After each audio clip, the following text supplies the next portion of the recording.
So hello everyone, in this video we will discuss the most important questions that has been asked in your MEG 11 exam. ठीक है, देखो मैंने ना almost सारे blocks cover कर लिए हैं आपके। ओके, 1 to 8 ब्लॉक्स आपके सारे कवर हो चुके हैं। सिर्फ 9th ब्लॉक बचा है which is the colour purple. ठीक है, वो भी इसी वीडियो के एंड तक मैं कवर कर लूंगी। मतलब इसी वीडियो में पहले हम क्वेश्चंस डिस्कस करेंगे, फिर लास्ट में मैं ये जो कलर पर्पल नॉवल है इसकी समरी एंड इससे रिलेटेड इंपॉर्टेंट क्वेश्चंस आपको बता दूंगी। अब सबसे पहले हमें इस क्वेश्चन का, इस एग्जाम का ना पैटर्न समझना पड़ेगा कि ये किस तरीके से आता है।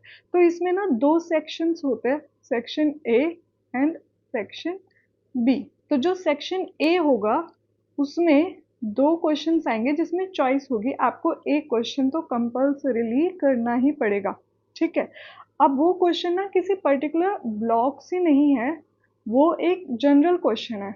मतलब मैं उसके एग्जांपल्स आपको दिखा देती हूँ। एंड जो सबसे ज़्यादा रिपीटेड क्वेश्चंस है, जिनके सबसे ज़्यादा आने के चांसेस है, वही क्वेश्चंस मैंने इसमें डाले हैं, ताकि आपको कुछ भी एक्स्ट्रा ना पढ़ना पड़े एंड आपको कॉन्फिडेंस आ जाए कि किस तरीके से इन क्वेश्चंस को डील करना है। ठीक है, किस तरीके से आंसर करना है। तो देखो सेक्शन ए के अंदर मैंने दिए हैं आपको ये सारे questions. Discuss the major thematic concerns in the American novels of the 19th century. तो इसमें आप इंडिविजुअलिज्म, सेल्फ रिलायंस लिख सकते हो, nature and the frontier, slavery and race relations, the American dream, morality and religion and social critique. इसमें जब आप explain करने जाओगे ना, तो जो आपने नॉवेल्स अपने सब्जेक्ट में पढ़े हैं उन्हीं का एग्जाम्पल्स आप दे सकते हो। Sister Carrie, Black Spring, the Catcher in the Rye, ठीक है, the last of the Mohican, the House made of Dawn. तो जिस पर्टिकुलर नॉवल में जो थीम आपको दिखाई गई है उससे रिलेटेड आप लिख सकते हो। ओके, तो हाँ, नेक्स्ट क्वेश्चन है, what do you understand by the term American renaissance, outline its major achievement. तो ये पीरियड था 1830 से लेके 1865 के बीच में, जहाँ हम American literature, art, culture and in सभी में ना एक मतलब ग्रोथ देखते हैं, डेवलपमेंट देखते हैं। ओके, तो यहाँ पे हमारे जितने भी फेमस पोएट्स एंड राइटर्स हुए उनके नाम आप लिख सकते हो, उनके सेमिनल वर्क्स आप लिख सकते हो। ठीक है, फिर क्या क्या उस टाइम पे मूवमेंट शुरू हुई, ट्रांसडेंटलिज्म शुरू हुआ था। ठीक है, ये सब एक्सप्लेन कर सकते हो। तो इसके लिए आपको बस थोड़ा सा एक्स्ट्रा पढ़ना पड़ेगा। This is not related to any of your blog, ये थोड़ा सा आपको एक्स्ट्रा समझना पड़ेगा इस क्वेश्चन को डील करने के लिए, अगर ये क्वेश्चन आता है तो। Next is attempt a critical essay on naturalism in American fiction. देखो बहुत ही ना नेचुरल और रियलिज्म चीज़ें दिखाई है इसमें, कि भाई सब कुछ है ना एज बहुत ही रिलीजियस नहीं होता, चीज़ें नेचर के हिसाब से नेचुरली फ्लो करती है।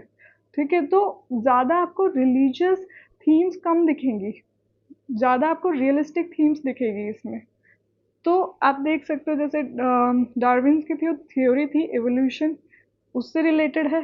फिर जैसे सिस्टर कैरी हो गई, उस नॉवल के अंदर हमें क्या बताया जाता है कि भाई रियलिटी ये है कि जो शहर बहुत ज़्यादा हमें सोफिस्टिकेटेड और ऐसे अट्रैक्टिव लगते हैं, वहाँ पे बहुत ज़्यादा अर्बन पॉवर्टी होती है, मोरल डिके होता है, सोशल इंजस्टिस होता है। तो ये जो नॉवेल्स है ना, ये एक तरह से रोमांटिक आइडियलिज्म को रिजेक्ट करते हैं एंड जो हार्श रियलिटीज़ है, अर्बन हार्श लाइफ है, उसको दिखाते हैं। Okay, and struggle for survival. And ये अमेरिकन ड्रीम का भी क्वेश्चन करते हैं कि एक्चुअली बहुत ही खोखला ड्रीम है जो तुम लोगों ने ऐसे नोशन बना रखा है ना, एक नरेटिव दे रखा है, ये बहुत ही खोखला है। इसमें लोगों के सेंटिमेंट्स किस तरीके से कुचले जाते हैं उसका कोई हिसाब किताब है नहीं। Next question is discuss the chief characteristics of black American women's writings, illustrate your answer with reference to the novel described in your syllabus. तो इसमें देखो हमारा सबसे इम्पोर्टेंट तो आ जाएगा द कलर पर्पल। ठीक है, अब ये जो कलर पर्पल है इसके अब मैं अभी समझा दूंगी लास्ट में, तो आपको और अच्छे से समझ में आ जाएगा जिन लोगों ने ये नॉवल नहीं पढ़ी है। इसमें बहुत ज़्यादा रेस एंड जेंडर डिस्कस किया गया है, female bonding, oral traditions, search for identity, depiction of domestic spaces, language as liberation and resilience and empowerment. तो ये सारे पॉइंट्स आप अच्छे से डिस्कस कर सकते हो एक बार जब आप इस नॉवल को समझ लोगे तो। Next question is, what are the major thematic concerns of the post Second World War American novelist. Discuss with reference to any two of the novels prescribed in your syllabus. तो यहाँ पे हम एक तरह से एलिनेशन एंड आइडेंटिटी क्राइसिस के discuss कर सकते हैं कि जैसे द कैचर इन द राय था, जो उसमें मेन हमारा प्रोटैगनिस्ट था होल्डन, वो पूरे टाइम मीनिंग को ढूंढता रहता है ना। वो पूरे टाइम ये समझने की कोशिश करता रहता है कि उसे लाइफ में करना क्या है, हालांकि सिर्फ 16 ईयर ओल्ड है, बट फिर भी उसके दिमाग में बहुत सारे क्वेश्चंस चलते हैं। Then disillusionment with modern society दिखाई गई है, जो हमारा हेनरी मिलर की ऑटोबायोग्राफी है ब्लैक स्प्रिंग, उसके अंदर भी ये दिखाया गया है कि भाई ये जो मटेरियलिज्म है, ये मोरल्स है आपके, ये सारे गिरते जा रहे हैं, सोसाइटी में बहुत ज़्यादा हिपोक्रेसी है। साइकोलॉजिकल एक्सप्लोरेशन दिखाई है, ठीक है, इनर टर्मोइल किस तरीके से होता है कि बहुत गुस्सा रहता है इंसान के दिमाग में। फिर मेंटल इंस्टेबिलिटी दिखाई है। मेन इसमें आप द कैचर इन द राय का रेफरेंस ज़्यादा अच्छे से डाल सकते हो। लॉस ऑफ इनोसेंस, ये तो होल्डन की जर्नी को ही रिप्रेजेंट करते हैं। फिर सेक्सुअल फ्रीडम एंड रिबेलियन, इसमें भी होल्डन का भी जिक्र आ सकता है, ब्लैक स्प्रिंग का भी आ सकता है। अर्बन लोनलीनेस, ये भी सारा हमारे होल्डन, मेन इसमें आप द कैचर इन द राय है ना, उसको सेंटर में रख के ज़्यादा एक्सप्लेन कर सकते हो इस पर्टिकुलर आंसर को। आप समझ गए ना, ये एक तरीके से पोस्ट मॉडर्निज्म के जो कॉन्सेप्ट्स थे ना, वो सारे के सारे आपको इस पे एक्सप्रेस करने हैं कि किस तरीके से वर्ल्ड वॉर 2 के जो आफ्टरमैथ इफेक्ट्स हैं ना, वो किस तरीके से लोगों को तोड़ रहे थे अंदर ही अंदर। वॉर खत्म होने का मतलब ये नहीं होता कि अब जो है सब कुछ सेटल हो गया, सब कुछ ठीक हो गया, नहीं, बहुत सारी चीज़ें अभी भी बिखरी हुई है। तो इसमें एक और नॉवल भी आप यूज़ कर सकते हो, the House of the Dawn. वो भी तो वर्ल्ड वॉर 2, जो वर्ल्ड वॉर 2 था ख़त्म होता, उसके बाद जो हमारा कैरेक्टर होता है एबल, उसके थ्रू भी ये सब चीज़ें दिखाई जाती है कि किस तरीके से वो भी आइडेंटिटी क्राइसिस में जीता है, समझ नहीं पाता क्या सही है क्या गलत है, कहाँ जाना है क्या करना है। ओके, काफ़ी स्ट्रगल होती है। Next question is discuss the distinctive features of the American novel of the 19th century. देखो ये भी ऑलरेडी हो चुका है, 19th सेंचुरी है ना, यहाँ पे हमने ये सेम क्वेश्चन डिस्कस कर लिया है already, thematic concerns in the American novels of 19th century. But इसमें आप लोगों को एक ध्यान रखना है, ये जितने भी मैंने नॉवेल्स एग्जाम्पल एग्जाम्पल करके लिखे हैं ना यहाँ पे, इसमें आप इनकी डेट देख लेना। अगर इन नॉवेल्स की डेट 19th सेंचुरी की नहीं है, मतलब 1800 से 1899 के बीच की नहीं है, तो उसको मत इंक्लूड करना। तो आई थिंक ये जो द कलर पर्पल है, ये इसमें फिट नहीं आएगी। ये मेरे दिमाग में जब मैं ये आंसर मतलब लिख रही थी ना थोड़ा सा, तो मैं ऐसे सोची थी कौन से ऐसे नॉवेल्स हैं जो इस पर्टिकुलर थीम में फिट आ सकते हैं। तो यहाँ पे मैंने द कलर पर्पल भी इंक्लूड कर दिया, and I guess colour purple 19th century में नहीं है हमारा, इसकी डेट मैं आपको एग्जैक्ट बता दूंगी। ठीक है, तो इस चीज़ का आप थोड़ा सा ध्यान रख लेना कि जो उस 19th सेंचुरी में आएगा सिर्फ उसी को इंक्लूड करना। ओके, तो ये क्वेश्चन तो हो जाएगा। Next is discuss the main characteristics of the American romanticism of the 19th century, illustrate your answer with reference to the novels prescribed in your syllabus. Again यहाँ पे भी रोमांटिसिज्म की बात की गई है, जो हमारी रोमांटिसिज्म भी सेम वही थी जो ब्रिटिशर्स ने आइडियाज़ दिए थे कि भाई फीलिंग्स को वैल्यू करो, इमोशंस को वैल्यू करो, क्रिएटिविटी को वैल्यू करो, रीज़न प्रैक्टिकलिटी इन सब के ऊपर रखो। फिर लव फॉर नेचर है ना, सबसे ज़्यादा नेचर को वो लोग वैल्यू करते थे। The last of the Mohicans इसमें परफेक्टली फिट बैठेगी। Then focus on the individuals, तो नेटी बम्पू का जो कैरेक्टर है वो किस तरीके से पर्सनल फ्रीडम, मोरल इंटेग्रिटी इन सब में बिलीव करता है। Interest in the supernatural and mysterious, तो dark themes, mysteries, symbolic settings, इन सबको दिखाता है। सेम आपने अगर रोमांटिक एज पढ़ी है जो हमारे ब्रिटिशर्स के टाइम वाली थी है ना, ब्रिटेन की रोमांटिक एज है, वो अगर आपने पढ़ी है तो आप इसका आंसर बिल्कुल उससे मिलता जुलता दे सकते हो।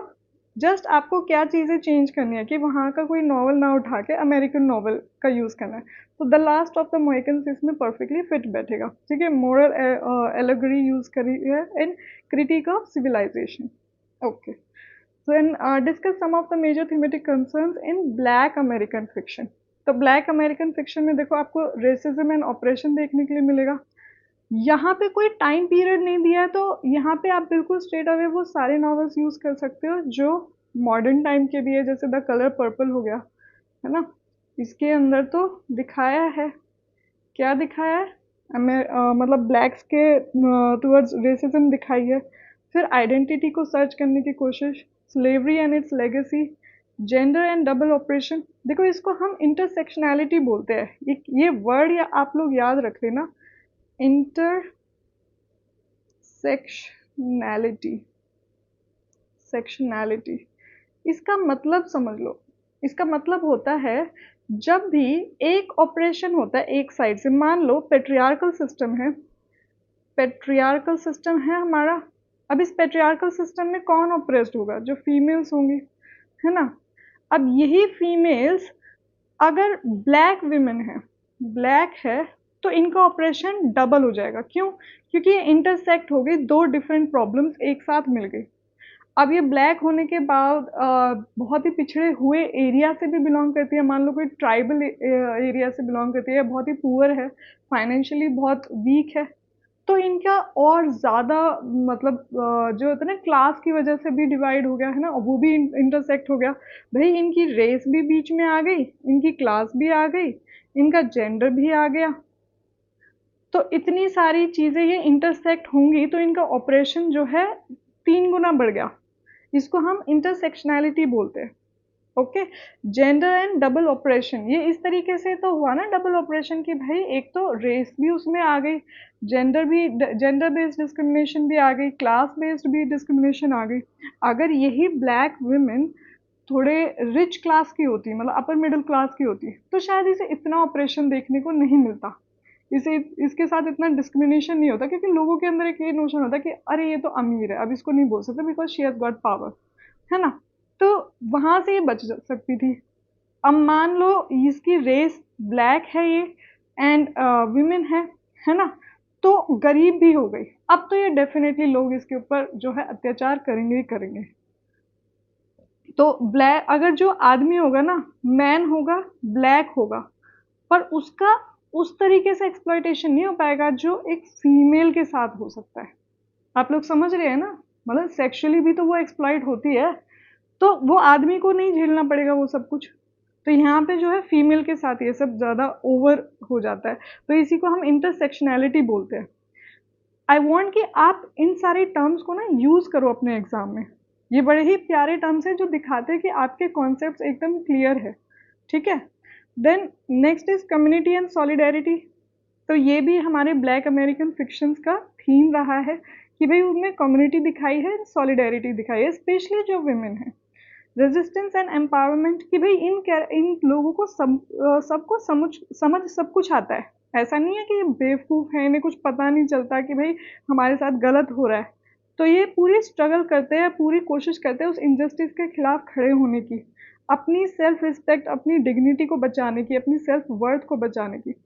ठीक है, फिर कल्चरल हेरिटेज दिखाया गया है हमें, African American folklore, music, oral tradition and spirituality. तो काफ़ी सारे नॉवेल्स थे आपके जो इन सब की बात करते हैं। एक तो द लास्ट ऑफ मोहिकन्स हो गया, फिर हाउस ऑफ द डॉन हो गया, एंड द कलर पर्पल। तो इन सब का आप यूज़ करके इसमें लिख सकते हो। ओके, अभी देखो बहुत ही शॉर्ट में मैं जो सेक्शन बी है उसका बता देती हूँ कि इसमें जो आपके सारे मेन ब्लॉक्स हैं ना, जितने भी आपके नॉवेल्स हैं उससे रिलेटेड क्वेश्चंस आएंगे, एंड इसमें 7 से 8 क्वेश्चंस होंगे जिसमें से आपको 4 करने होंगे।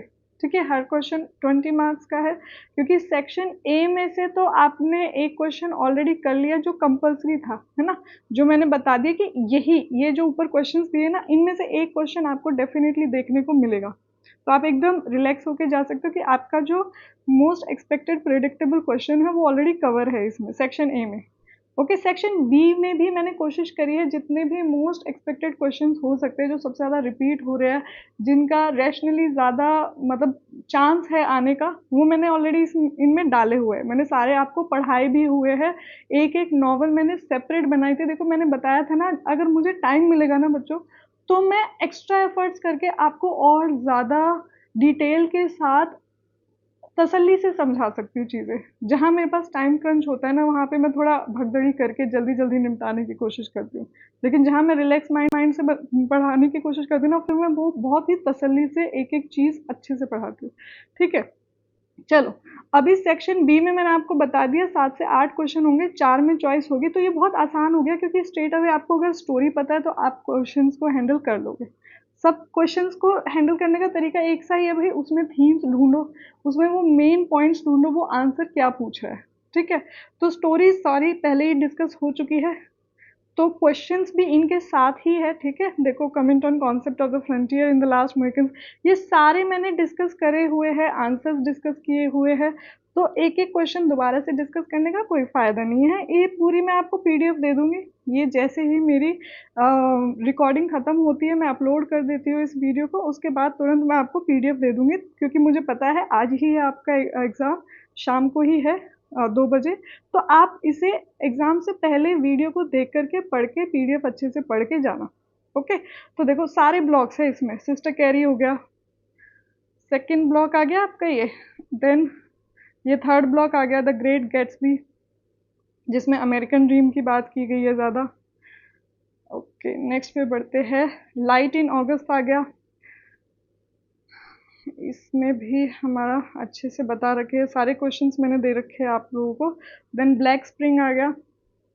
अगर आप लोगों के पास टाइम कम है ना, तो देन आई वुड प्रेफर कि आप लोग है ना ये वाला ब्लॉक छोड़ दो, क्योंकि मैंने ऑब्जर्व किया है इस ब्लॉक से थोड़े कम क्वेश्चंस आए। देखो, अगर सेक्शन बी में ये 7 से 8 क्वेश्चन दे रहे हैं, तो कोई एक नॉवल तो ऐसा है ना जिसको ये लोग स्किप कर रहे हैं ज़्यादातर, है ना?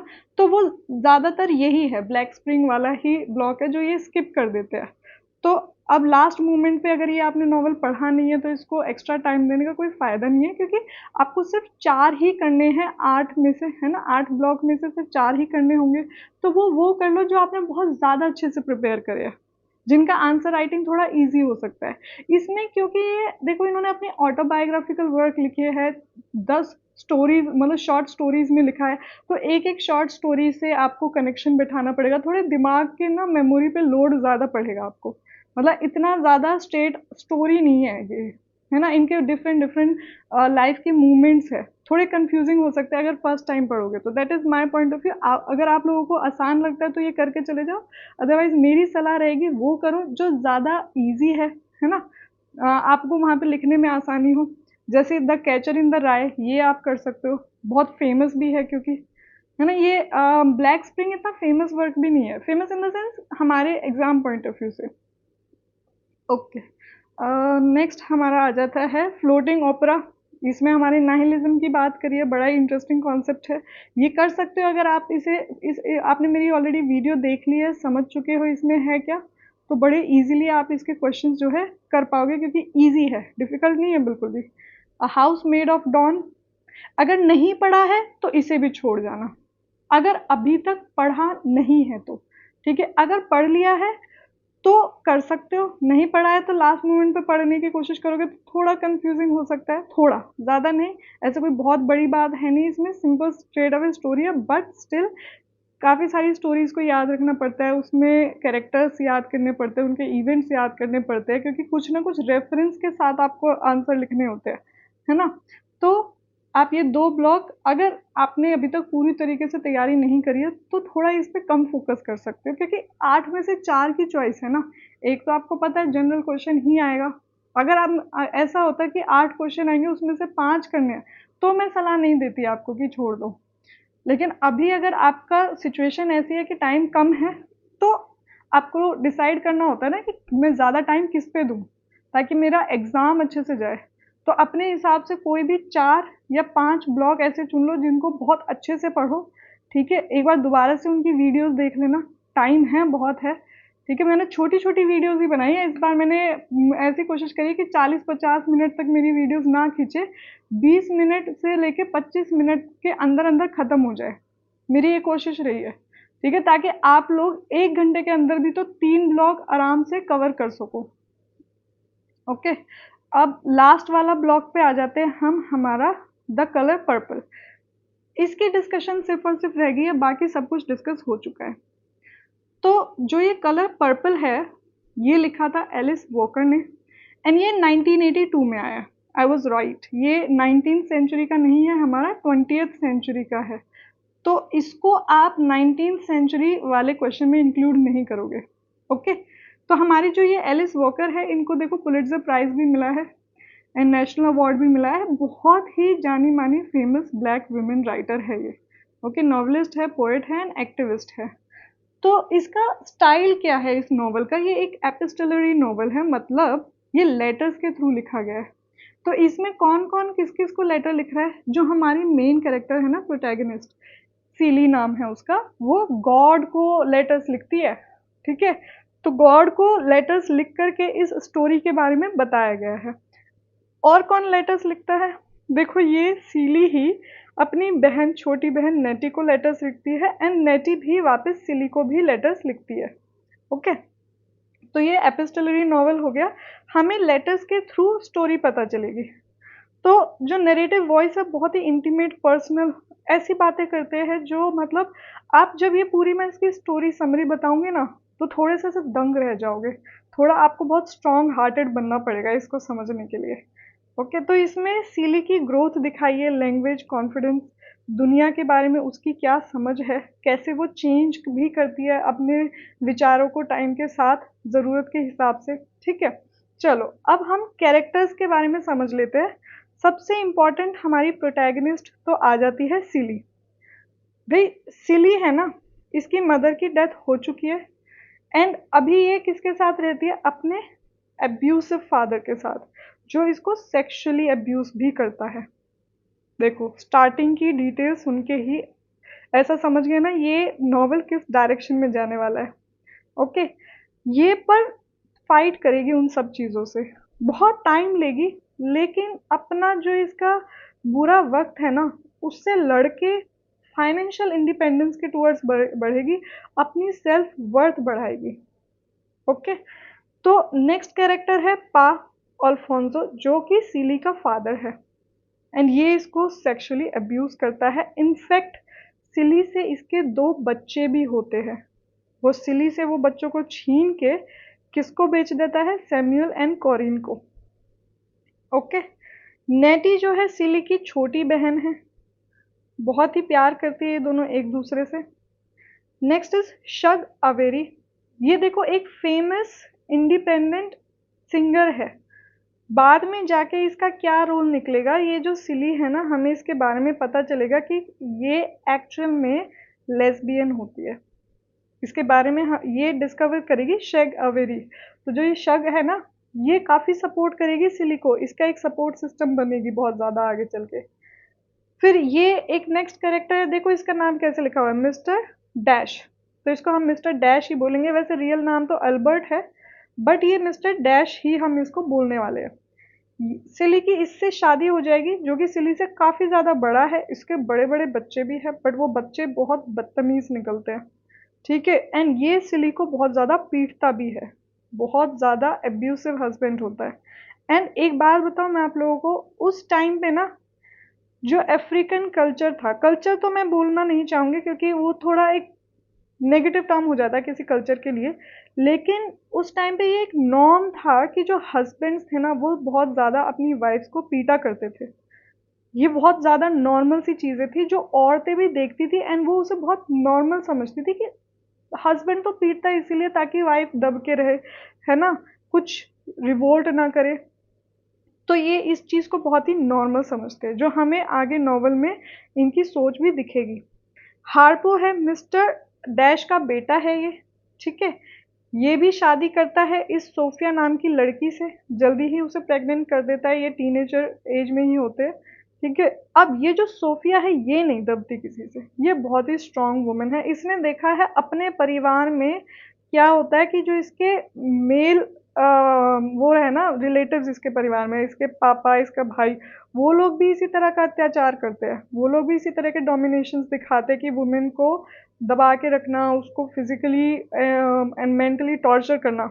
तो ये सोफिया ठान के आती है कि भाई मैं मेरे हस्बैंड को तो अपने ऊपर कंट्रोल नहीं करने दूंगी, मेरे बाप और भाई ने मेरे साथ जिस तरह से भी बिहेव करा, मैं अपने हस्बैंड को वो चीज़ नहीं करने दूंगी।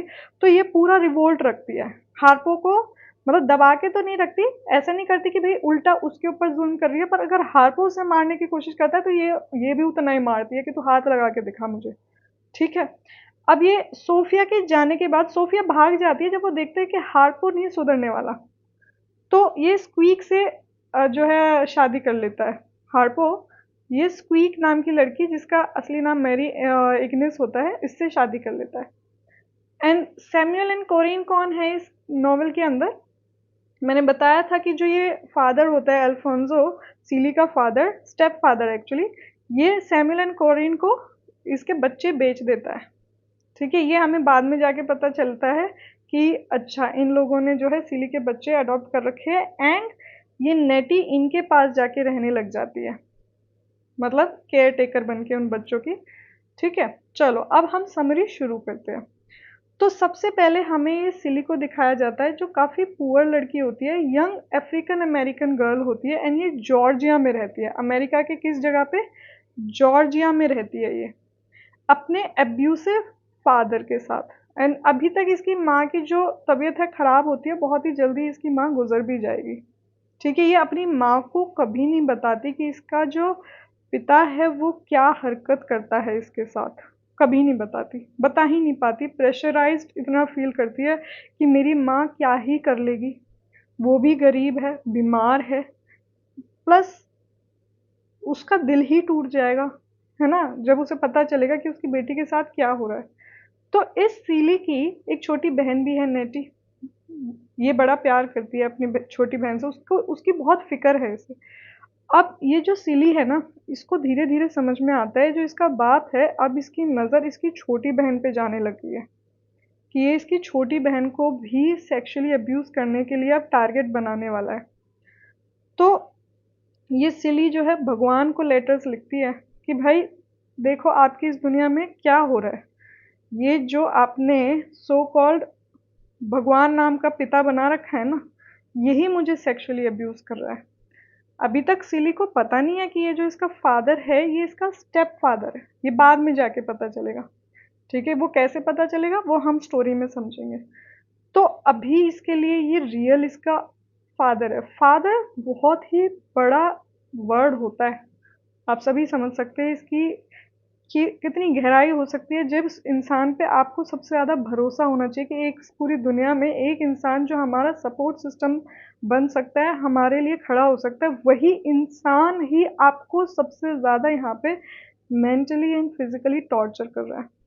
तो सिली फाइट कर रही है अपनी सिचुएशन से बहुत ज़्यादा, इतनी ज़्यादा इसकी सिचुएशन बदतर है कि अपने ही फादर से इसकी 2 प्रेगनेंसीज हो जाती है, 2 बच्चे इसको हो जाते हैं, एंड वो बच्चे इसका फादर बेच देता है किसी और कपल को। ठीक है, तो ये सिचुएशन है अभी। अब ये मिस्टर डैश की एंट्री होती है स्टोरी में, जो कि एक विधवा है, मतलब हमारे लोकल टर्म्स में कहे तो रंडवा है, मतलब विडोअर है। ठीक है, तो इसके 4 बच्चे हैं, चारों के चारों बदतमीज हैं, 2 लड़कियां हैं 2 लड़के हैं। ठीक है, तो ये नेटी के लिए आया है कि मुझे नेटी से शादी करनी है। नेटी भी इससे उम्र में बहुत छोटी है, बट नेटी सोचती है हाँ ठीक है मैं इससे शादी करके चली जाऊंगी। अब ये जो सिली है ये सोचती है कि यार कम से कम मेरे बाप से तो बच जाएगी ये, चल चाहे इस बूढ़े आदमी से ही शादी कर ले, ठीक है जो भी होगा देखा जाएगा, कम से कम बाप से बच जाए। तो ये बोल देती है हाँ मेरी नेटी की शादी करवाओ, नेटी को शादी कर लेनी चाहिए मिस्टर डैश से। लेकिन जो सिली का फादर है वो कहाँ सुनने वाला है, वो कहता है नेटी की शादी नहीं होगी इससे, तुम्हारी शादी होगी, तुम बूढ़ी हो चुकी हो। बूढ़ी मतलब इतनी कोई बहुत बूढ़ी नहीं, ये भी मिड अपने एज में ही होती है, मतलब 20s के अराउंड ही होती है। ठीक है, कोई बूढ़ी बूढ़ी नहीं होती है। लेकिन जो ये मिस्टर अल्फोंसो है, जो इनका फादर है, ये चाहता है कि भाई सिली की शादी हो जाए ताकि उसकी नेक्स्ट जो है टारगेट नेटी बन जाए। अब जो मिस्टर डैश है वो तो इससे नहीं शादी करना चाहता सिली से, क्योंकि वो भी इसे ओल्डर कंसिडर करता है। But at the same time वो ये भी सोचता है कि हाँ इसे थोड़ा काम का एक्सपीरियंस ज़्यादा है, घर के काम इसने ज़्यादा करे है, तो ये मेरे 4 बच्चों का ध्यान रख लेगी, उनकी केयर कर लेगी। बाकी ये लुक से इसे बिल्कुल पसंद नहीं आती है, बड़ा अगली कंसिडर करता है सिली को ये। ठीक है, तो ये प्रैक्टिकल रीज़न लगाता है कि हाँ चलो ठीक है, मेरे बच्चों का ध्यान रख लेगी तो कर लेता है उससे शादी। अब ये जो नेटी है ये भी सिली के साथ रहने आ जाती है, ठीक है।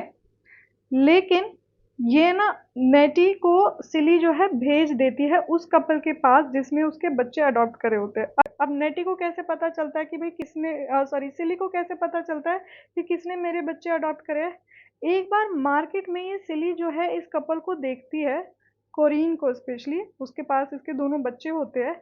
अब ये जो बच्चे बहुत ज्यादा, सिली पहचान जाती है कि हाँ मेरे बच्चे जैसे ही दिख रहे हैं, ठीक है। तो ये सिली पूछ लेती है कोरिन से कि आपको ये आपके बच्चे हैं, कहाँ से मिले आपको? तो कोरिन बता देती है कि हाँ ये एक आदमी ने हमें दिए है, अल्फोंसो नाम है उसका। तो ये सिली समझ जाती है ये तो मेरे ही बच्चे हैं, पर ये कर कुछ नहीं पाती, कुछ नहीं कर सकती है, हेल्पलेस होती है। अब ये जो नेटी है ये सिली इसको बोलती है कि तू इस अफ्रीकन कपल के पास जा, ठीक है, यहाँ पे रह, एंड यहाँ पे इनके केयर टेकर बन के रहे, इन लोगों के पास ध्यान रख मेरे बच्चों का। तो ये भी खुशी खुशी चली जाती है वहाँ पे कि भाई जो सिचुएशन इसके बाप के घर होगी या फिर मिस्टर डैश के घर होगी, उससे तो अच्छी ही सिचुएशन होगी। ये मिस्टर डैश भी है ना, इसको इनअप्रोप्रिएट तरीके से मतलब छूता था वहाँ पे नेटी को, ठीक है, बेकार आदमी था इन शॉर्ट। तो नेटी चली जाती है सिली से ये प्रॉमिस करके कि हाँ मैं तुम्हें लेटर्स लिखूंगी काफ़ी सारे, तुम भी मुझे लेटर्स लिखना।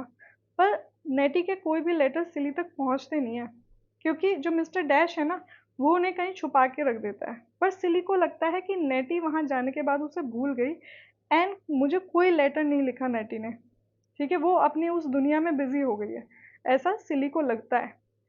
तो अब सिली जो है इस शादी में बहुत ही ज़्यादा फिजिकली अब्यूज्ड होती है, बहुत स्ट्रगल करती है।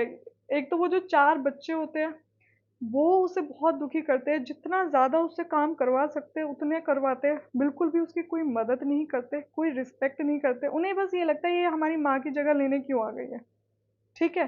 तो जो इसका बेटा होता है ना, मिस्टर डैश का बेटा, मैंने बताया था ना, हार्पो, ये अपने बाप से पूछता है कि आप क्यों मारते हो इसे इतना ज़्यादा? तो ये इसका बाप बोलता है कि औरत को मारना ही चाहिए, तभी ये जो मैरिज है ना ये सक्सेसफुली चलती है, अदरवाइज औरत जो है उल्टा बोलने लग जाएगी, फिर आपकी मैरिज धीरे धीरे टूटने की कगार पे आ जाती है। इसका यही सॉल्यूशन है कि इनको मार पीट के चुप रखो, ताकि ये ऊंची आवाज में बात ना कर सके बिल्कुल भी। तो यही चीज हार्पो को भी सिखा रहा है वो। अब नेक्स्ट पार्ट में हमें दिखाते हैं कि ये जो हार्पो है, मिस्टर डैश का बेटा है, इसने एक सोफिया नाम की लड़की को प्रेग्नेंट कर दिया है। तो जो ये लड़की है सोफिया, इसके पेरेंट्स तो नहीं मानते कि इसकी इससे हार्पो से शादी होनी चाहिए। तो क्योंकि ये प्रेग्नेंट है, तो ये इसके हार्पो के साथ भाग के शादी कर लेती है, ठीक है। ये हार्पो इससे उम्र में थोड़ा छोटा भी होता है। अब ये हार्पो ने अपने बाप से क्या सीखा होता है कि औरत को मार के ही चुप करा के उसके साथ रहना चाहिए, तभी वो दब के रहेगी।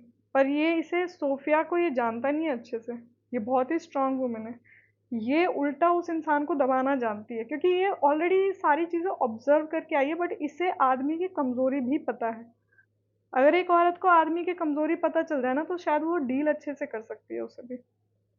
तो ये जब जब भी हार्पो इसे मारने की कोशिश करता है तो सोफिया भी उल्टा उतना ही मारती है कि तू हाथ लगा के दिखा मुझे, तुझे बदले में तेरी ही मेडिसिन का मैं स्वाद चखा दूंगी, ठीक है।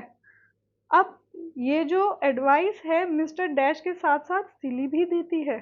देखो दुख की बात ये है, सिली जिस प्रॉब्लम से गुजर रही है ना उससे वो नॉर्मल लग रही है कि हाँ अगर ये हार्पो सोफिया को पीटेगा तो ये सोफिया दब के रहेगी, एंड हमारा परिवार अच्छे से चलता रहेगा। बेसिकली सोसाइटी को दिखाने के लिए वो औरत मन ही मन कितनी दुखी हो रही है, वो तो वो औरत ही जानती है।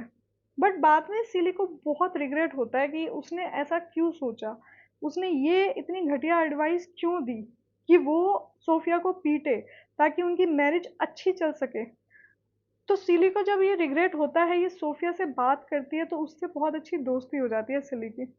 उसे सोफिया को देख के एक उम्मीद जगती है कि हाँ औरत स्ट्रांग भी हो सकती है, अपना स्टैंड खुद भी ले सकती है, ठीक है। अब एंट्री होती है शग अवेरी की। ये एक बहुत इंपॉर्टेंट कैरेक्टर होने वाला है इस नॉवल में। ये एक बहुत फेमस सिंगर है, बहुत ग्लैमरस वर्ल्ड में जीती है, एंड एक टाइम पर मिस्टर डैश और इस शग अवेरी का ना अफेयर हुआ करता था। मिस्टर डैश तो इनफैक्ट अभी भी कहीं ना कहीं इसके लिए बहुत फीलिंग्स रखता है, उसको सिली से कोई फर्क नहीं पड़ता। एंड सिली को भी इस बात से कोई दिक्कत नहीं है कि जो मिस्टर डैश है वो अभी भी शग अवेरी से रिलेशन रखने के लिए मरे जा रहा है। तो ये शग अवेरी है, इससे मिलने के लिए सिली भी एक्साइटेड है, वो देखना चाहती है वो कैसी है, कैसे रहती है, किस तरह का उसका स्टारडम है, ये सब चीज़ें। बट अब ये शग अवेरी है ना, ऑब्वियसली जो वुमेन सिंगल होगी एंड सिंगर होगी, है ना, तो थोड़ा सा उस टाइम पे मतलब ये नॉर्म तो नहीं होता ना कि औरतें सिंगर है, सिंगल है ना, तो उनको किस तरीके से एक्सेप्ट करे सोसाइटी, उनके कैरेक्टर के ऊपर उंगलियां उठाने लग जाती है। अब इसको बीमारी भी हो जाती है काफी सारी, टीबी हो जाता है इसे। अब बीमार हो गई है तो बाकी दुनिया जो इसे वैसे एक स्टार की तरह देखती है, तो अब कोई इसका साथ नहीं दे रहा, तो काफी बीमार हो चुकी है, तो मिस्टर डैश इसे अपने घर लेके आ जाता है कि हमारे साथ रहोगे तुम। तो सिली बड़ा ध्यान रखती है इसका, शक का। तो पहले तो शग इसको भाव नहीं देती, लेकिन जैसे जैसे शग इसको, सिली को समझने लग जाती है कि what kind of a great woman she is, उसके बाद इन दोनों के बीच कनेक्शन बनने लग जाता है। इनफैक्ट रोमांटिक रिलेशनशिप शुरू हो जाती है। ये जो शग है ना, ये ह्यूमन नेचर को बहुत अच्छे से समझती है। वो सिली का दुख समझती है कि तुम किस दुख से गुजर रही हो। पहले तो शग जो है ये मिस्टर डैश और सिली का रिश्ता तुड़वाने आई होती है। शक बताती है एक्चुअली बाद में कि मैं तुम्हारा और मिस्टर डैश का रिश्ता यहाँ तुड़वाने आई थी, लेकिन तुम्हारा नेचर देख के मेरा दिल बदल गया। एंड मैं तो मिस्टर डैश से प्यार करती थी सच में, बट अब मुझे लग रहा है कि वो घटिया इंसान है और बेकार इंसान है, जो तुम्हारे जैसी प्यारी औरत को इतना ज़्यादा अब्यूज़ करता है। ठीक है? तो शक बड़ा एनकरेज करती है सिली को। एंड शक जो है सिली को हेल्प करती है अपनी सेक्सुअलिटी एक्सप्लोर करने के लिए कि भाई तुम अपने आप को समझो, तुम्हें क्या पसंद है, क्या तुम्हें मेल टच पसंद भी है, या फिर तुम्हारी जो फिजिकल प्रेफरेंस है, सेक्सुअल प्रेफरेंस है, वो कुछ और ही है। तो बड़े इजी तरीके से इसे समझाती है।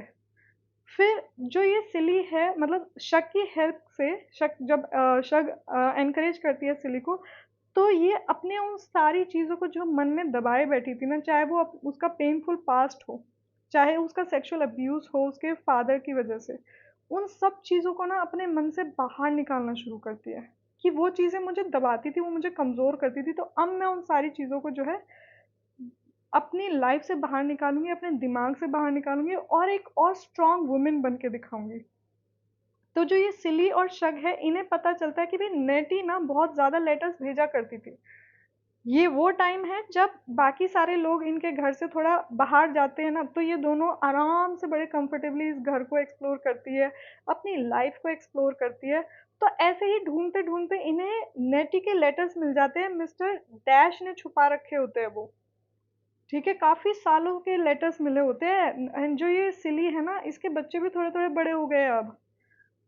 तो ये लेटर्स पढ़ के सिली बहुत रोती है, उसे ऐसा लगता है कि उसने क्या कुछ मिस कर दिया है अपनी लाइफ में। उसके जो अपने बच्चे थे ओलिविया एंड एडम, वो बड़े हो चुके हैं। ठीक है, एंड नेटी बताती है कि ये जो कपल है सैमुअल एंड कॉरिन, इन्होंने बताया कि जिस आदमी ने ये बच्चे उन्हें दिए थे, वो आदमी की दूसरी शादी हुई होती है। मतलब उस आदमी की जो वाइफ होती है, उसका पहला हस्बैंड मार दिया जाता है, ब्रिटिशर्स में उन्हें मार देते हैं। ठीक है, अब ये ब्रिटिशर्स उन्हें मार देते हैं, तो दूसरा जो उसका हस्बैंड हो गया, बेसिकली वो अल्फोंसो जो इनका फादर था, वो इनका स्टेप फादर है। अब ये जान के नेटी को थोड़ा और रोना आता है, बट थोड़ा रिलैक्स भी लगता है कि चलो ये मेरा रियल फादर तो नहीं था जिसने मेरे साथ इतना घिनौनी हरकतें करी थी। थोड़ा सा इसको माइंड में हल्का सा कंफर्ट लगता है उस चीज को सोच के। ठीक है, और ये जो कॉरीन है, ये थोड़ा थोड़ा नेटी से जलती है। इसे लगता है कि ये बच्चे हैं ना नेटी के ही है, ये सैमुअल और नेटी के बच्चे हैं। ये कोरिन के दिमाग में शक पैदा होता है। तो नेटी बताती है कि मैं इन बच्चों की बायोलॉजिकल मदर नहीं हूँ, ये कोरिन को बताती है जब कोरिन ऑलमोस्ट मरने वाली होती है, इसको भी डिसीज हो जाती है कुछ ना कुछ। तो नेटी बताती है मेरी बहन है इनकी बायोलॉजिकल मदर, एंड वो जो आदमी था ना अल्फोंसो, ये मेरी बहन के और उसके बच्चे हैं। तो कोरिन को बड़ा बुरा लगता है कि ये क्या कुछ सोच रही थी। बट ये एक संतुष्टि के साथ मरती है कि इसके पति ने तो इसे धोखा नहीं दिया, एंड ये जो नेटी है इनके घर पे केयर टेकर के तौर पे रह रही है, ये भी अच्छी लड़की है। तो यहाँ पे ये कॉरिन तो चली जाती है फैमिली से, इसकी डेथ हो जाती है, एंड सैमुअल एंड नेटी एक दूसरे को पसंद करने लग जाते हैं, तो ये दोनों शादी कर लेते हैं। ठीक है, और ये जो नेटी है, ये पूरी फैमिली है, Samuel and Corrine and Olivia and Adam, ये कहाँ रहते हैं? ये अफ्रीका में रह रहे हैं। ठीक है, ये अमेरिका में नहीं रह रहे। ओके। तो अब ये जब सिली को पता चलता है कि वो बायोलॉजिकल फादर नहीं था, तो इसे रिलैक्स भी लगता है कि हाँ चलो ठीक है, जो इसका बायोलॉजिकल फादर था उसको तो वो वाइट मैन मार देते हैं। ओके। तो सिली के अंदर दोबारा से कॉन्फिडेंस आ जाता है। अब ये जो सिली है ना, ये मिस्टर डैश को कन्फ्रंट करने के लिए बिल्कुल तैयार है कि तुमने जो मुझे इतना अब्यूज करा है ना, अब और नहीं कर सकते, अब मैं अपने पैरों पे खुद खड़ी होकर दिखाऊंगी। तो ये छोड़ के चली जाती है मिस्टर डैश को, सारा कन्फ्रंट करने के बाद। एंड तू रोक के दिखा मुझे, ऐसे फाइनली उसे स्ट्रॉन्ग वर्ड्स में बोल के दिखाता है। मिस्टर डैश बोलता है तू नहीं जा सकती कहीं भी, मेरे बिना करेगी क्या इस दुनिया में? तो सिली बोलती है कैसे भी जीऊंगी, बट तेरे बिना जीऊंगी, तेरे ये जो अत्याचार था ना, अब मैं इसे खत्म करती हूँ फाइनली। ठीक है। तो ये शक के पास चली जाती है, शक एंड उसका हस्बैंड ग्रेडी एंड स्क्वीक। स्क्वीक जो है हार्पो की दूसरी पत्नी है। जो सोफिया थी वो तो छोड़ के चली जाती है जब ये देखती है सोफिया कि भाई ये हार्पो नहीं सुधरने वाला, इसकी हरकतें ऐसी ही रहेंगी। भाई इंसान कितना ही मुंह तोड़ जवाब दे ले, लड़ ले बदले में, लेकिन उसे एक मेंटल पीस भी तो चाहिए कि यार तुम कैसे बेवकूफ इंसान हो, ये समझ नहीं पा रहे कि इस रिलेशनशिप में हम दोनों बराबर है। अगर तुम मुझे मार रहे हो तो मैं भी तुम्हें मार रही हूँ, बट ये मारने पीटने का क्या सिलसिला पूरी जिंदगी चलता रहेगा? सुधरोगे नहीं तुम, नहीं सुधरोगे तो मैं छोड़ के चली जाऊंगी तुम्हें। सोफिया बहुत स्ट्रांग वुमेन है इस पूरे नॉवल में। ठीक है। तो सिली जो है ये शक के साथ जाके मेम्फिस में रहने लग जाती है, एंड वहां पे एक अपना सक्सेसफुल बिजनेस स्टार्ट करती है। किस चीज का? ये पैंट्स सीना शुरू कर देती है, और इतना अंधाधुंध पागल पैशन की तरह ये सीती है, इतना ज्यादा इसमें जो है ना लगन आ जाती है कि अभी तक ये जो कर रही थी ना उसे इसे कभी कोई बेनिफिट नहीं मिला। कितना ही हार्ड वर्क इसने कर लिया उस परिवार के लिए, अपने पहले परिवार के लिए, पर इसे कोई रिकॉग्निशन नहीं मिली, कोई इसके एफर्ट्स की सहारा नहीं मिली, बल्कि पीटी ही जाती थी हमेशा। एंड जो इससे उम्र में छोटे बच्चे थे वो इसकी कोई रिस्पेक्ट नहीं करते थे। तो अब फाइनली इसे लग रहा था कि ये वो एक काम है जो इसको पहचान दे सकता है, तो बहुत ही ज्यादा खुशी के साथ ये काम करती है। इसको कोई ऐसे एफर्ट्स नहीं लगते कि मैं किसी के लिए कर रही हूँ, ये अपने लिए करती है ये, बिना किसी प्रेशर के। अब दिखाते हैं कि जो सोफिया है, ये इसके साथ एक इंसिडेंस होता है कि भाई ये जब घर छोड़ के भाग जाती है, जो इसका हस्बैंड होता है ना हार्पो, उसका उसको छोड़ के भाग जाती है, तो इसको एक मेयर की वाइफ होती है, बोलती है तो यहाँ पे नौकर बन के रहेगी क्योंकि तो ब्लैक है। ठीक है, यहाँ पे रेसिज्म दिखाते हैं बहुत स्ट्रांग वाला। अब ये सोफिया तो स्ट्रांग होती है, बोलती नहीं बनूंगी तुम्हारी नौकर, नहीं बनती तुम्हारी नौकर। तो जो इसका हस्बैंड होता है वो इसे मारने के लिए आ जाता है कि तेरी इतनी हिम्मत, तूने उल्टा जवाब दे दिया एक ब्लैक वुमेन होके, तेरी इतनी हिम्मत हो गई। तो ये सारे के सारे लोग इसे पीटते हैं, जितने भी वहां पे वाइट लोग होते हैं ना इसे पीटते हैं। एंड ये सोफिया जो है रिवोल्ट करने की कोशिश करती है, नहीं कर पाती, अकेली रह जाती है, कमजोर पड़ जाती है। एंड फिर इसको जेल डलवाते हैं, जेल में डलवा देते हैं 12 साल के लिए। 12 साल के लिए इसे मेड के तौर पे काम करना पड़ेगा, ये इसकी पनिशमेंट है। ठीक है। अब ये इतने सालों तक जब जेल में रहती है तो अपने बच्चों से दूर हो जाती है, इसके बच्चे भी इसे पहचान नहीं पाते। बट वहां से आने के बाद ये भी सिली का सर्कल ज्वाइन कर लेती है। तो यहाँ पे एक तरह से सॉलिडेरिटी दिखाई है। सॉलिडेरिटी मतलब एकजुटता, मतलब सारी ये जो औरतें हैं जिनकी ऑलमोस्ट कहीं ना कहीं सेम सी स्टोरी है, कोई उसमें से थोड़ी स्ट्रांग है, कोई थोड़ी सी इंडिपेंडेंट है, बट वो सफरिंग सबकी मोर और लेस सेम ही है। ठीक है। अब ये जो नेटी एंड सैमुअल थे ना, इन्होंने शादी कर ली होती है कोरिन के मरने के बाद अफ्रीका में, एंड ये प्लान करते हैं कि हम जॉर्जिया जाएंगे, हम सिली से मिलेंगे ताकि उसे इन दोनों बच्चों को मिलवा सके। ये पॉजिटिव लोग होते हैं। ठीक है। सिली से मिलवाने के लिए ले जाते हैं ये। एंड जो एडम है ना वो भी इतना बड़ा हो चुका है कि उसकी एक बीवी भी है अब, ताशी नाम की, अच्छी लड़की है, ठीक है। मिस्टर डैश जो है उसको भी बड़ा रिग्रेट होता है कि उसने काफी गलत किया। वो शक से जो प्यार करता था, शक को तो खो ही देता है हमेशा हमेशा के लिए, पर जब सिली उसे कन्फ्रंट करती है ना, तब उसे रियलाइज होता है कि वो कितना गलत था अपनी लाइफ में। फिर वो थोड़ा थोड़ा रिलीजन की तरफ भी बढ़ता है एंड अपनी गलतियों को सुधारने की कोशिश करता है। तो वो सिली को कुछ ऐसे स्टूपिड गिफ्ट्स भी देता है। सिली उसे कोई भाव नहीं देती अब। सिली इंडिपेंडेंट हो चुकी है, काफी काफी इंडिपेंडेंट हो चुकी है। वो अपने घर का कलर है ना, पता है, पर्पल करवाती है। ये समझ उसे थोड़ा थोड़ा अब अपने लिए समझ में आता है कि उसे क्या पसंद है, उसे लाइफ में क्या करना है। And it is such a beautiful feeling for her कि अभी तक उसने कभी अपनी पसंद का कुछ नहीं किया था अपनी लाइफ में, फाइनली शी डिड। और जो उसने किया वो घर को पर्पल कलर करवाना।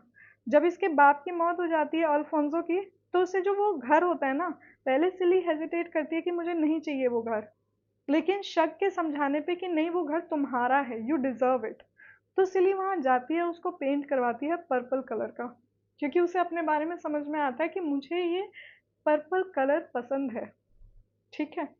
अब जो ये फैमिली होती है ये मिल जाती है फाइनली। कौन कौन मिल जाता है? नेटी, सैमुअल, ओलिविया, एडम, ताशी, ये सब सिली के पास मिलने आते हैं, ठीक है। तो ये जो इनहेरिटेड इनका हाउस होता है, जो एक्चुअली सिली के बायोलॉजिकल फादर का होता है, जिस पे कब्जा कौन कर लेता है? ये अल्फोंसो, जो इनका स्टेप फादर होता है, ठीक है। एंड इन दोनों लड़कियों के साथ भी वो मिसबिहेव करता है, जो कि हमने पूरी स्टोरी में देखा। बट फाइनली ये उसी इंसान को मिल जाता है घर जो इसका असली डिजर्विंग मालिक होना चाहिए। तो अब ये पूरी फैमिली मिल गई है, सब बहुत खुश है। बट जो सिली है ना वो काफी बूढ़ी हो चुकी है, उसके बच्चे बड़े बड़े हो चुके हैं। लेकिन यहाँ पे बूढ़े होने के बावजूद अब जाके उसे लग रहा है कि फाइनली अब उसको वो जवानी के दिन आए हैं, अब उसके जीने के दिन आए हैं। तो वो स्पिरिचुअली रीबॉर्न होती है यहाँ पे, ठीक है। जब उसे फाइनली पीस मिलता है, लव मिलता है, ठीक है, अपनी फैमिली को वो समझती है कि हाँ फाइनली भगवान ने मुझे वो चीज़ दी जो मैं हमेशा से चाहती थी। अब उसे वो सच्चा प्यार मिल रहा है अपनी फैमिली के अंदर। तो ये जो बच्चे हैं ना वो भी जज किए बिना अपनी माँ को बहुत दिल से अपनाते हैं, ठीक है। तो ये बहुत प्यारी नॉवल है जो लिखी गई है, ब्लैक वुमेन का पेन दिखाते हैं। एंड यहाँ पे इंटरसेक्शनैलिटी, ये वर्ड बहुत ज़रूरी है, इसको आपको ज़रूर लिखना है। इंटरसेक्शनैलिटी का कॉन्सेप्ट है, मतलब रेसिज्म हो गई, ठीक है, क्लास सिस्टम हो गई एंड जेंडर हो गई, ये तीनों एक जगह पे मिलके उस ऑपरेशन को 3 गुना ज़्यादा कर देते हैं, ओके। तो ऑपरेशन एंड अब्यूज इसकी थीम हो गई, sisterhood and female solidarity, search for identity and self love, race and racism, spiritual awakening, sexuality and love, colonial exploitation, ये सारे इसके मेन थीम्स हो जाएंगे, ओके। अब discuss the colour purple as a feminist text. तो जो ये वुमेनिज्म है ना, ये वर्ड ही हमारी एलिस वॉकर ने दिया था, जिन्होंने ये नॉवल लिखी है, ओके। तो ब्लैक वुमेन का एक्सपीरियंस बताती है, community, resilience beyond mainstream feminism. And Celie's की जर्नी दिखाते हैं, ऑपरेशन टू एम्पावरमेंट। फिर फीमेल सॉलिडेरिटी दिखाते हैं इसमें, ओके। सेक्सुअलिटी किस तरीके से रिक्लेम करी जाती है, and patriarchy with in black communities, ठीक है, एंड रेसिस्ट स्ट्रक्चर्स, उसके बाहर जो रेसिस स्ट्रक्चर्स होते हैं वो भी दिखाते हैं, ब्लैक कम्युनिटीज़ के अंदर जो पेट्रियार्की चल रही है वो दोनों को एक साथ एक्सप्लोर किया जाता है।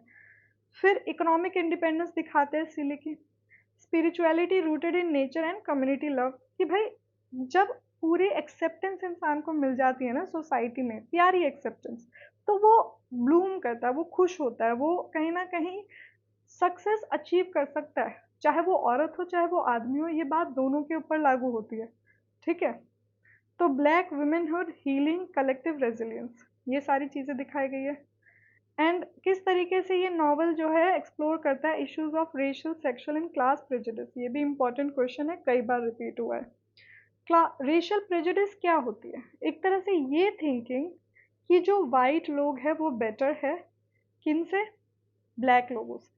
तो इसमें जो इंसिडेंस था ना सोफिया वाला, कि उसे किस तरीके से जेल भिजवा दिया जाता है जब वो रिफ्यूज कर देती है कि भाई मैं तुम लोगों की नौकरानी नहीं बनूंगी, तुम लोगों की स्लेव नहीं बनूंगी। फिर कॉलोनियल एक्सप्लॉइटेशन दिखाते हैं, जो इन लोगों के रियल फादर होते हैं ना, उनको मार दिया जाता है एक्चुअली। कौन मारता है? ब्रिटिशर्स मार देते हैं। ओके, सेक्सुअल प्रेजुडिस दिखाते हैं कि भाई सोच लिया है पहले से ही कि तुम्हारी सेक्सुअल प्रेफरेंस यही होगी। इनफैक्ट ये तो आज के टाइम पे भी है कि किसी को स्पेस ही नहीं दिया जाता सोसाइटी में ये समझने का कि तुम एक्चुअल में क्या चाहते हो, तुम्हारी सेक्सुअल प्रेफरेंस कहाँ लाई करती है। ओके, फिर ये ब्लैक मैन जैसे कि डैश हो गए, हार्पो हो गए, वो किस तरीके से पेट्रियार्की को दिखाते हैं एंड मेल डोमिनेंस दिखाते हैं, उसको बहुत क्रिटिक करती है। क्लास प्रेजुडिस है कि भाई इकोनॉमिक स्ट्रगल्स होती है ना बहुत ज़्यादा, उसकी वजह से लिमिटेड अपॉर्चुनिटीज़ होती है ब्लैक वुमेन के लिए। तो स्पेशली एक तो पहली सोसाइटी में उनसे सिर्फ ये एक्सपेक्टेड है कि तुम जो है स्लेव ही बन सकती हो कहीं जाके, उसके अलावा कोई और काम नहीं कर सकती अनटिल और अनलेस वो खुद अपने आप को प्रूव करके दिखाए किसी फील्ड में। फिर सीली की जर्नी दिखाते हैं फाइनेंशियल इंडिपेंडेंस कि किस तरीके से वो इतनी अथाह मेहनत करती है, इतनी मेहनत करती है कि अपने पैरों पे खुद खड़ी हो जाती है। ऐसा पॉइंट ले आती है अपनी लाइफ में जिस टाइम पे उसे किसी की ज़रूरत नहीं है। हाँ, इमोशनली ज़रूर लगता है कि उसके पास वो फैमिली मेंबर्स हो सारे, उसके बच्चे हो, बहन हो, सब लोग हो, लेकिन फाइनेंशियली किसी ऊपर डिपेंड नहीं होती।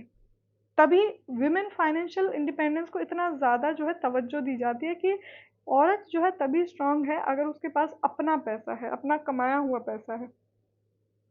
फिर ये जो नॉवल है ये फीमेल सॉलिडेरिटी की बहुत ज़्यादा बात करता है against intersecting operations. I hope आप ये सारे टर्म्स समझते जा रहे हो जो जो भी इसमें यूज़ किए गए हैं। कोई ऐसा टर्म लगे आपको जो डिफ़िकल्ट हो तो प्लीज़ कमेंट में ज़रूर लिख देना, मैं उसको और आपको अच्छे से समझा दूंगी, क्योंकि ये टर्म्स आपको अपने एग्जाम में यूज़ करने हैं, they are super important. Okay, how does Alice Walker foreground the concept of motherhood and mothering in the colour purple? देखो यहाँ पे हमें बहुत सारे मदरहुड से रिलेटेड इंसिडेंसेस दिखाए गए, मदरिंग के इंसिडेंसेस दिखाए गए। ठीक है, तो जैसे सिली है भाई, उसे अपना जो ट्रेडिशनल मदरहुड है वो फॉलो करने का मौका ही नहीं मिला, उसे डिप्राइव्ड रखा गया, उसके बच्चे पैदा होते ही छीन लिए गए, बेच दिए गए, है ना। तो बट जब ये सिली है, ये शक की एक केयर करती है, फिर प्लस शग सिली की केयर करती है इमोशनली। जब शग बीमार होती है तो सिली उसकी बहुत सेवा करती है, ये सोचे बना कि उसका जो पति है ये उस औरत के पीछे पागल है। एंड शग जब ये भी बता देती है ना कि मैं तो तुम्हारा घर तुड़वाने के लिए आई थी, jealousy, out of jealousy, but उसके बाद भी सिली को कोई फर्क नहीं पड़ता, she still cares for her unconditionally. जो एक्चुअली मदरहुड की, मदरिंग की रियल जो वाइब है, एसेंस है, वो यही है कि अनकंडीशनल प्यार देना, चाहे आपका बच्चा आपका कितना ही बुरा भी चाह रहा हो। मतलब आप अपने नेचर से उसे चेंज करने की पावर रखते हो, that is what I believe. ठीक है, तो सिली ने शक को कन्विंस कर दिया था that she is good enough to get the care back. मतलब उसका घर तो शक क्या ही तुड़वाती है, उसी से ही कहीं ना कहीं थोड़ा सा इमोशनली ज़्यादा ही अटैच हो जाती है।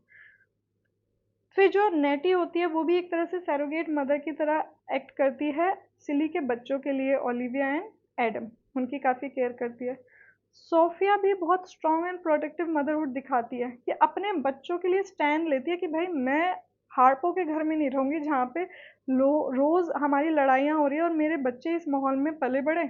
मैं तो ये कभी नहीं चाहूंगी, मैं छोड़ के चली जाऊंगी, मैं अपने आप देख लूंगी मेरा और मेरे बच्चों का जो होगा, पर ऐसे माहौल में नहीं रखूंगी अपने बच्चों को।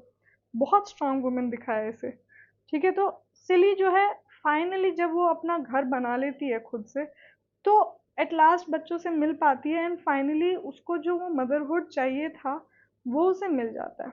फीमेल सॉलिडेरिटी, कम्युनल मदरिंग, ये सारी चीज़ें इसमें दिखाई है। Okay, next question is how does the novel the colour purple redefine the notions of female selfhood and sexuality? तो फीमेल की सेक्सुअलिटी एंड सेल्फहुड किस तरीके से इस नॉवल के अंदर दिखाई गई है? तो जो शग है, सोफिया है, ये काफ़ी स्ट्रॉन्ग कैरेक्टर्स होते हैं जिनका इम्पैक्ट सीली के ऊपर पड़ता है। ये देखते हैं जब ये औरतें अपने लिए आवाज़ उठा सकती है, ये अपने लिए कुछ कर सकती है बड़ा, तो मैं भी कर सकती हूँ। मैं इतनी टैलेंटलेस तो नहीं, और टैलेंटलेस हूँ भी अगर, तो मेहनती तो बहुत हूँ। आप लोगों ने वो कहावत तो सुनी होगी ना, जो हार्ड वर्क होता है ना वो टैलेंट को बीट कर देता है। ठीक है, तो ये सिली के ज़रिए हमें पता चलता है, क्योंकि इसको ऐसे कोई डिज़ाइन, कोई बहुत ऐसे सिलाई बुनाई की पढ़ाई इसने नहीं की होती। तो ये out of share hard work achieve करती है अपनी लाइफ में, जो भी अचीव करती है। ओके, तो सिली की जर्नी दिखाते हैं साइलेंस से सेल्फ एजर्शन के टुवर्ड्स, जिसमें वो अपनी वॉइस, अपनी आइडेंटिटी को पा लेती है। Sexuality is portrayed as a source of empowerment, not control. Basically जब आप अपने आप को समझते हो कि what exactly you prefer in your life, चाहे वो हमारा सेक्सुअल प्रेफरेंस ही क्यों ना हो, वो भी एक एम्पावरमेंट का साइन है। ठीक है, आप आउट ऑफ प्रेशर किसी इंसान के साथ जबरदस्ती बंध के रहो, उससे अच्छा है आप अपने आप को फ्री कर दो। पहली जिम्मेदारी हमारी हमारे टूवर्ड्स होती है। Okay, the novel breaks taboos by depicting same sex love positively and tenderly. तो इस नॉवल में ना बड़ा ही ग्रेसफुल ये दिखाया है कि भाई same sex love is not a crime, and अगर कोई इंसान उस चीज़ को समझ रहा है, जान रहा है, होशो आवाज में बड़े दिल से एक्सेप्ट कर रहा है, तो as a society we should also embrace their love. Okay, instead of coming in between their love. Okay, female solidarity nurtures selfhood. भाई जहाँ पे सारी औरतें एकजुट हो जाए ना, वहाँ पे कहीं ना कहीं जो औरत सबसे ज़्यादा कमज़ोर होगी, सबसे बुरे हालात में होगी, उसको उठने का मौका मिल जाता है। अगर यहाँ पे इस सीली को सोफिया ना मिली होती, शग ना मिली होती, एंड जो दूसरी लड़की थी ना हार्पो की लाइफ में, स्क्वीक, उसने भी काफ़ी साथ दिया होता है। अगर ये औरतें सिली की लाइफ में ना आई होती ना, एंड उसको इतना ज़्यादा चीज़ों की समझ ना होती इन लोगों के एग्जाम्पल से, तो सिली नहीं कर पाती शायद लाइफ में कुछ भी इतना बड़ा। ठीक है, तो इन सब का सहयोग ज़रूरी था।